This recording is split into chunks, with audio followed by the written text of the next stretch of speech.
on Fantasy Football 101 on Sports Radio 1450. The number is 529-1450. Welcome back to Fantasy Football 101 on Sports Radio 1450 and sportsradio1450.com. And we've got a special guest just dropped by and brought us some goodies. Illini Amy in the house this morning.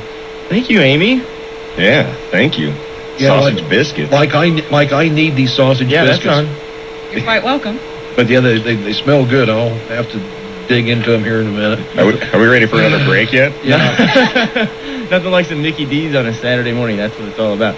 So we appreciate Illini Amy stopping by and bringing us some grub, and we'll take your phone calls at 529-1450 as we get ready for the fantasy football season and the NFL regular season. We're talking a little injuries. We just talked about Roy Williams and T.O. We brought up Big Ben and Brady a little bit, and we talked about the Marshall suspension.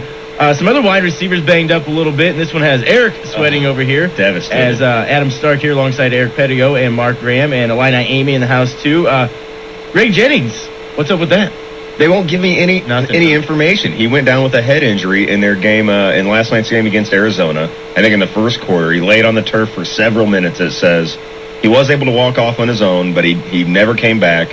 And they're literally giving us no information. Just telling us what happened and how he left, but no news on what's wrong with him. I mean, and this who needs to know that? Oh, I know. I mean, going into the two biggest fantasy draft days, well, this is information. You don't need this. This is the maddening part of injuries, especially right before draft, because you don't get any information the next day. You probably won't get any really until late today, which doesn't do you any good if you draft this afternoon. And I'm the same way with Brady. We just won't find out. You just have to cross your fingers. The one thing to remember, though, is if you're in a keeper league, then don't pay too much attention to this, with Roy Williams and Greg Jennings and even Brandon Marshall. In a keeper league, these guys still have value, and they still should probably be drafted, early. That's what I think, because eventually the suspension will go away, the injuries will go away, and then you just have a stud receiver on your team. So don't let it scare you off too bad if you're in a keeper league. Or kept. Are you going to still keep Greg Jennings? Absolutely. Oh, yeah, absolutely. But does this then make you draft a wide receiver a little bit sooner than you would have?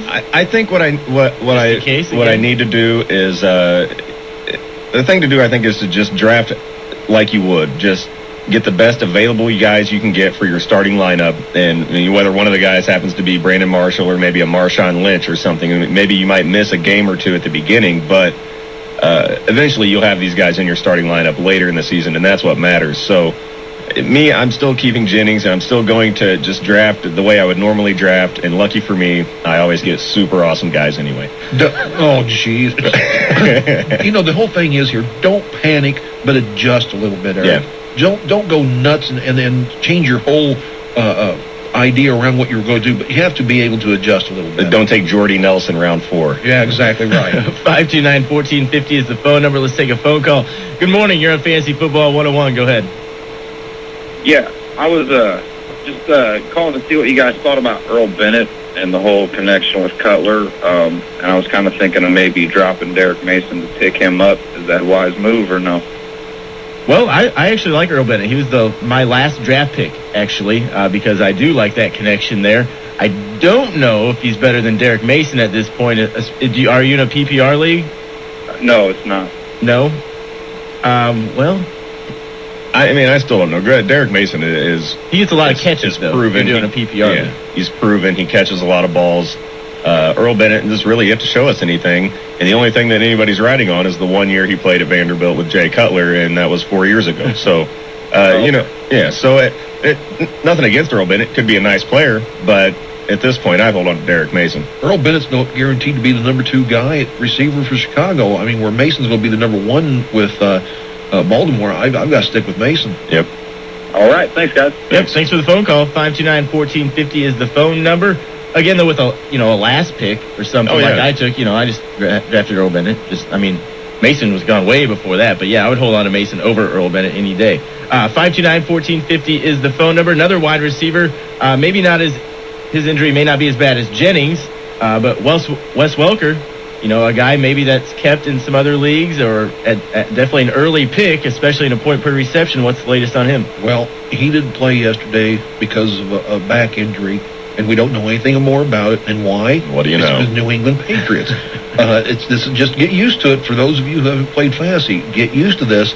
New England is not going to release anything more than they absolutely have to, and then you'll find every week they'll have about 15 to 20 players on an injury list with a little ding.